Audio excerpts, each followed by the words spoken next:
വളരെ രസകരമായ ഒരു കാര്യമാണ് അടുത്ത വീഡിയോ. സ്ത്രീകൾക്ക് സൗജന്യം കൊടുക്കുന്നു. എവിടെ? ബസ്സിൽ. ഇന്ദിരാ ഗ്യാരണ്ടി എന്നുള്ള നിലയിൽ 5 ഗ്യാരണ്ടി രാഹുൽ ഗാന്ധി പ്രഖ്യാപിച്ചു. അപ്പോൾ അത് കൊടുക്കുകയാണ്. ഇതിന് അനുകൂലമായും പ്രതികൂലമായും വലിയ Facebook post, social media post, വലിയ ബഹളമാണ്. യഥാർത്ഥത്തിൽ ശരിക്കും KSRTCയുടെ മണ്ടയിൽ ഇതിലൂടെ വെച്ചു കൊടുക്കാന്ന് പറഞ്ഞാൽ KSRTC പാളയെടുക്കും, കുത്തുവാളെടുക്കും. നമുക്കറിയാം. കർണാടകത്തിൽ ഇതുണ്ട്, ഈ പരിപാടിയുണ്ട്. പ്രതിമാസം 330 മുതൽ 360 കോടി രൂപ വരെയാണ് സർക്കാർ സബ്സിഡി ഇനത്തിൽ KSRTC കൊടുക്കുന്നത്.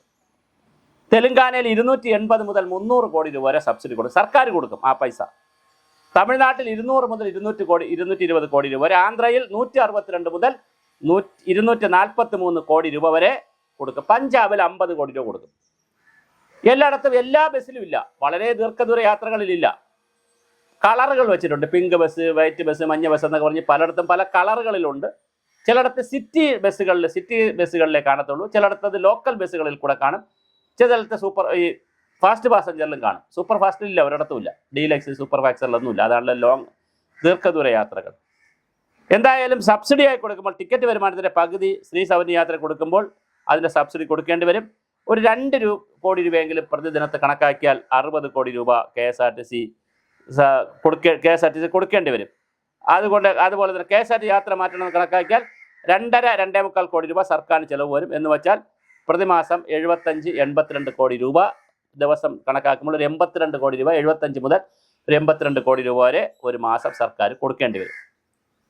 2 മുതൽ 3 രൂപ വെച്ചാണ് ഇത് പറയുന്നത്, കോടി രൂപ ഒരു ദിവസം കണക്കാക്കിയാൽ. KSRTC ശമ്പള പരിഷ്കരണം, പെൻഷൻ ഉൾപ്പെടെ 100 കോടി രൂപ സർക്കാർ കൊടുക്കുന്നുണ്ട്. ഇതുകൂടി ചേർത്താൽ 175 അല്ലെങ്കിൽ 182 കോടി രൂപ സർക്കാർ കൊടുക്കേണ്ടി വരും. ഇത് KSRTCയുടെ തലയിൽ വയ്ക്കാൻ പറ്റത്തില്ല, കാരണം അവർ നടുവൊടിഞ്ഞു പോകും. തലയിൽ വെച്ചാൽ പിന്നെ നടുവൊടിഞ്ഞു പോകും, മഴിഞ്ഞു വീഴും. അപ്പോൾ അത് സമരവും ബഹളവും അട്ടഹാസവും ഒക്കെ ആയിട്ട് പോകും. അതുകൊണ്ട് KSRTCയിൽ അങ്ങനെ കൊടുക്കാൻ പറ്റത്തില്ല. പക്ഷേ ഇത് തീർച്ചയായിട്ടും ഇന്ദിരാ ഗ്യാരണ്ടി നടപ്പിലാക്കാൻ തീർച്ചയായിട്ടും ഗവൺമെൻറ് ബാധ്യതപ്പെട്ടതാണ്. വളരെ മിടുക്കനായ ഒരാളിനെയാണ്, CP ജോണിനെയാണ് ഇതിൻ്റെ മന്ത്രിയാക്കി വെച്ചിരിക്കുന്നത്. അദ്ദേഹം ഹോംവർക്ക് ചെയ്യാൻ വളരെ മിടുക്കനാണ്. പ്ലാനിംഗ് ബോർഡിലൊക്കെ ഉണ്ടായിരുന്ന ആളാണ്. അപ്പോൾ അദ്ദേഹം നന്നായി ഹോംവർക്ക് ചെയ്യും. അപ്പോൾ എന്തായാലും കേരളത്തിലെ റവന്യൂ കുടിശ്ശിക 25,000 കോടി ഉണ്ടെന്നാണ്. ഇത് പിരിച്ചെടുക്കാനുള്ള ഒരു ഇച്ഛാശക്തിയും ഇടതുപക്ഷ ഗവൺമെൻറ് ഇല്ലായിരുന്നല്ലോ എന്നാണ് പറഞ്ഞിരുന്നു. തീർച്ചയായിട്ടും അങ്ങനെ പറഞ്ഞിരുന്നു. അതെല്ലാം ഒന്ന് പിരിച്ചെടുക്കണം. അതുപോലെ തന്നെ GST കാര്യങ്ങളൊക്കെ പിരിച്ചെടുക്കണം. അതുപോലെ കൃത്യമായി ഗവൺമെൻറ് ഈ കാര്യങ്ങൾ നടപ്പിലാക്കണം എന്ന് ഒരു പരിഹാസ രൂപം കൂടി ചേർത്തുകൊണ്ടാണ് തോമസ് ഐസക്കിൻ്റെ ഉൾപ്പെടെയുള്ള ഒരു പ്രസ്താവന വന്നിട്ടുണ്ട്. എന്തായാലും സൗജന്യ യാത്ര കൊടുക്കാൻ തീരുമാനിച്ചിരിക്കുകയാണ് ഗവൺമെൻറ്. ഇപ്പോഴുള്ള കേരളത്തിലെയും ഇന്ത്യയിലെയും ഒരു ട്രെൻഡ് എന്ന് പറയുന്നത് ആളുകൾക്ക് ഡയറക്റ്റ് ബെനിഫിറ്റ് കിട്ടുന്ന സ്കീമുകളിലേക്കാണ് പോകുന്നത്. ഇത് വളരെ നേരത്തെ ജയലളിത തുടങ്ങി വെച്ചതാണ്. പക്ഷേ രാജ്യം അത് എടുത്തില്ലായിരുന്നു. അന്ന് രാജ്യം അത് എടുത്തില്ല. ജയലളിത ആളുകളുടെ വീട്ടിൽ സൈക്കിൾ കൊടുക്കുക, പെൺകുട്ടികൾക്കെല്ലാം സൈക്കിൾ കൊടുക്കുക, വീട്ടിൽ ലാപ്ടോപ്പ് കൊടുക്കുക, കമ്പ്യൂട്ടർ കൊടുക്കുക, മിക്സി കൊടുക്കുക, പിന്നെ ഫ്രിഡ്ജ് കൊടുക്കുക, കൊട കൊടുക്കുക, പേന കൊടുക്കുക, ബുക്ക് കൊടുക്കുക, ഇങ്ങനെ പിന്നെ എന്താണ് മെറ്റീരിയലുകൾ വീട്ടിൽ കൊടുക്കുന്ന രീതി ജയലളിത തുടങ്ങി. അമ്മ ഹോട്ടൽ, അങ്ങനെ ഒരുപാട് സൗജന്യം ക്ഷേമ പരിപാടി. അത് കഴിഞ്ഞിട്ട് പൈസ ആളുകൾക്ക് ഇട്ട് കൊടുക്കുന്ന പരിപാടിയും ജയലളിത തുടങ്ങിയിരുന്നു. അപ്പം എന്താണെന്ന് പക്ഷേ ഇത് വ്യാപകമായില്ല. പക്ഷേ ഇപ്പോൾ ഇത് വ്യാപകമായിരിക്കുകയാണ്. 10,000 രൂപയാണ് നിതീഷ് കുമാർ വനിതകളുടെ അവിടുത്തെ പിന്നെ ബീഹാറിലെ വനിതകളുടെ അക്കൗണ്ടിലേക്ക് 10,000 രൂപയാണ് ഇട്ടുകൊടുത്തത്. മോഡി 6,000 രൂപയാണ് ഒരു വർഷം കർഷകരുടെ അക്കൗണ്ടിലേക്ക് 500 രൂപ വെച്ച് 12 മാസത്തേക്ക് 6,000 രൂപ അക്കൗണ്ടിലേക്ക് ഇട്ട് കൊടുത്തു. ഇപ്പോൾ ഇവിടെ കഴിഞ്ഞ സർക്കാർ 1,000 രൂപ എന്ന സ്ത്രീകളുടെ അക്കൗണ്ടിലേക്ക് ഇട്ടു. ഈ സാമൂഹ്യക്ഷേമ പെൻഷന് പുറമെയാണ് ഞാൻ ഈ പറയുന്നത്. പിന്നെ അങ്ങനെ ഇപ്പോൾ വിജയ് വന്നിട്ട് ഒരുപാട് വാഗ്ദാനങ്ങളാണ് വിജയ് കൊടുത്തിരിക്കുന്നത്. ഇതുപോലെ ആളുകൾക്ക് പൈസ, ചികിത്സ, ഇൻഷുറൻസ്, വലിയ വാഗ്ദാനങ്ങളാണ് കൊടുത്തിരിക്കുന്നത്. അപ്പോൾ എന്തായാലും അതെല്ലാം നടപ്പിലാവുന്നു. കേരളത്തിൻ്റെയും ഇന്ത്യയുടെയും പുതിയ രാഷ്ട്രീയം എന്ന് പറയുന്നത് വികസന പ്രവർത്തനം മാത്രമല്ല, വികസന പ്രവർത്തനത്തിൽ നിന്നൊരു ക്ഷേമരാഷ്ട്രത്തിലേക്ക്, ഒരു ക്ഷേമ സംസ്ഥാനങ്ങളിലേക്ക് വന്നു. അവിടെ നിന്ന് മാറി ഇൻഡിവിജ്വലായിട്ട് വ്യക്തിഗത ആനുകൂല്യങ്ങൾ കൊടുക്കുന്ന രീതിയിലേക്ക്, ആളുകൾക്ക് ഡയറക്റ്റ് പണത്തിൻ്റെ ബെനിഫിറ്റ് കിട്ടുന്ന സ്കീമുകളല്ല. ഒരു സ്കീമാണെങ്കിൽ അതിൻ്റെ ബെനിഫിറ്റ് വേറെ. ഇപ്പോൾ ആശുപത്രി തുടങ്ങി, അല്ലെങ്കിൽ സ്കൂൾ തുടങ്ങി, അല്ലെങ്കിൽ എന്തെങ്കിലുമൊക്കെ തുടങ്ങി, അത് ഇൻഡയറക്റ്റ് ബെനിഫിറ്റാണ്, ഡയറക്റ്റ് അല്ല. ഇത് ഡയറക്റ്റ് ക്യാഷ് ഇൻ ഹാൻഡ് എന്നൊക്കെ പറയുന്ന പോലുള്ള ഒരു ബെനിഫിറ്റാണ് കിട്ടിയിരിക്കുന്നത്. അത് വളരെ മനോഹരമാണ്. എത്ര കാലം അങ്ങനെ കൊടുക്കാൻ പറ്റും, എത്ര ജനതയ്ക്ക് കൊടുക്കാൻ പറ്റും, ഏതെല്ലാം മേഖലയിൽ കൊടുക്കാൻ പറ്റും എന്നൊക്കെ ഉള്ളത് വളരെ ഗൗരവമായൊരു വിഷയമാണ്.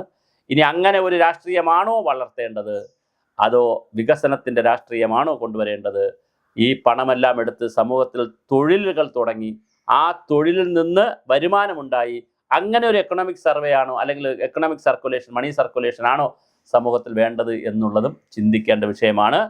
ഞാനിപ്പോൾ പറഞ്ഞ കണക്ക് ഈ 275 കോടി രൂപ എടുത്ത് ആളുകൾക്ക് സൗജന്യം കൊടുക്കുന്നതാണോ നല്ലത്, അതിന് പകരമുള്ള ഏതെങ്കിലും സ്കീമുകളും പരിപാടികളും തുടങ്ങി ആളുകൾക്ക് തൊഴിൽ കൊടുത്ത് അവരെ മണി സർക്കുലേറ്റ്, ഇതൊരു ചർച്ചാ വിഷയമാണ്. ഇതൊരു വളരെ രസകരമായൊരു ഡിബേറ്റാണ്, നല്ലൊരു ഡിബേറ്റാണ്.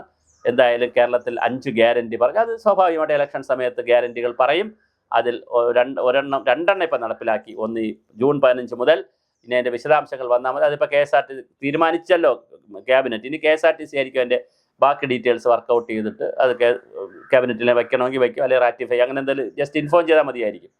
എന്തായാലും അത് കഴിഞ്ഞു. വയോജന വകുപ്പ് രൂപീകരിച്ചു. അപ്പോൾ പുതിയ കേരളത്തിൻ്റെ പുതിയുഗ കേരളത്തിൻ്റെ ഒരുപാട് ആക്ടിവിറ്റികൾ ഇങ്ങനെ വരുന്നു. ഇനിയിപ്പോൾ 25 ലക്ഷം രൂപയുടെ ഉമ്മൻചാണ്ടി ആരോഗ്യ ഇൻഷുറൻസ് ഉണ്ട്. അതിനിപ്പോൾ എങ്ങനെയാണ് മെഡിസപ്പനെ എടുത്ത് കളഞ്ഞിട്ട് ഇതെങ്ങനെയാണ് വരുന്നതെന്ന് അറിയേണ്ടതുണ്ട്. ഇങ്ങനെ പല പല സ്കീമുകളാണ്, 5ഓളം സ്കീമുകളാണ്, 5 ഗ്യാരണ്ടിയാണ് പറഞ്ഞത്. അപ്പോൾ അതിൽ 2, 1, 3 പിന്നെ 2 അങ്ങനെ 5 ഗ്യാരണ്ടി വരാനുള്ള സാധ്യതയുണ്ട്. അപ്പോൾ തീർച്ചയായിട്ടും കാര്യങ്ങൾ നടക്കട്ടെ. എന്തായാലും KSRTCയിലെ സൗജന്യം ഒരു 4-5 ലക്ഷം ആളുകൾക്കെങ്കിലും കിട്ടാനുള്ള സാധ്യത, ഡയറക്റ്റ് കിട്ടാനുള്ള സാധ്യതയുണ്ട്. കാരണം ലോക്കൽ ബസ്സിലും സിറ്റിയിലുമാണെങ്കിൽ ഈ സൂപ്പർ ഫാസ്റ്റും കൂടെ ആയാൽ പിന്നെ എല്ലാവർക്കും കിട്ടും, ഒരുപാട് വനിതകൾക്ക് കിട്ടും.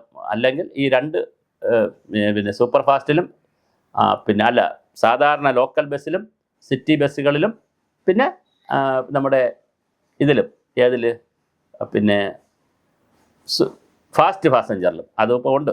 ലിമിറ്റഡ് സ്റ്റോപ്പ് എന്നൊക്കെ പറഞ്ഞ് 3-4 ടൈപ്പിലുണ്ട് ബസ്സുകൾ. പിന്നെ വലിയ ബസ്സിൽ കിട്ടത്തില്ലായിരിക്കും. സ്വിഫ്റ്റ് പോലുള്ള ഡീലക്സ് പോലുള്ള ബസ്സിൽ അതാണല്ലോ ദീർഘദൂര യാത്ര, അതിൽ കൊടുക്കത്തില്ലായിരിക്കും. മറ്റ് ബസ്സുകളിൽ കൊടുക്കാനായിരിക്കും തീരുമാനം എന്നറിയില്ല, നമുക്കറിയില്ല. അത് വർക്കൗട്ട് ചെയ്തിട്ടില്ല. CP ജോണും സംഘവുമാണ് ഇത് വർക്കൗട്ട് ചെയ്യുന്നത്. എന്തായാലും അത് വർക്കൗട്ട് ചെയ്തിട്ടില്ല. വർക്കൗട്ട് ചെയ്തിട്ടേ നമുക്കറിയാൻ പറ്റുകയുള്ളൂ. തീർച്ചയായിട്ടും സൗജന്യ യാത്ര ഒരു വലിയൊരു അട്രാക്ഷനാണ്. ജൂൺ 15 മുതൽ ജനങ്ങൾക്കത് കിട്ടുമെന്ന് മനസ്സിലാക്കുന്നു. അങ്ങനെയാണെങ്കിൽ അത് വളരെ കൃത്യമായിട്ടുള്ള ഒരു പ്രോജക്റ്റാണ്. നേരത്തെ പറഞ്ഞ പോലെ തോമസ് ഐസക്കൊക്കെ പറയും പോലെ 300 കോടി രൂപയുടെ ബാധ്യത സർക്കാരിന് വരും. അപ്പോൾ ഒരു വർഷം നടക്കുമ്പോൾ 3600 കോടി രൂപയുടെ ബാധ്യത വരുമെങ്കിലും ജനങ്ങളെ ഈ സൗജന്യം കൊടുക്കുക എന്ന് പറയുന്നത് ക്ഷേമരാഷ്ട്രത്തിൻ്റെ ഒരു സങ്കല്പമായി മാറുന്നു. എന്തായാലും ക്ഷേമരാഷ്ട്രം വികസന രാഷ്ട്രത്തിൽ നിന്ന് വികസന സംസ്ഥാനങ്ങളിൽ നിന്ന് ക്ഷേമ സംസ്ഥാനങ്ങളിലേക്ക് മാറുന്നു. അവിടെ നിന്ന് വ്യക്തിഗത ആനുകൂല്യങ്ങളിലേക്ക് മാറുന്നത് പുതിയ രാഷ്ട്രീയം.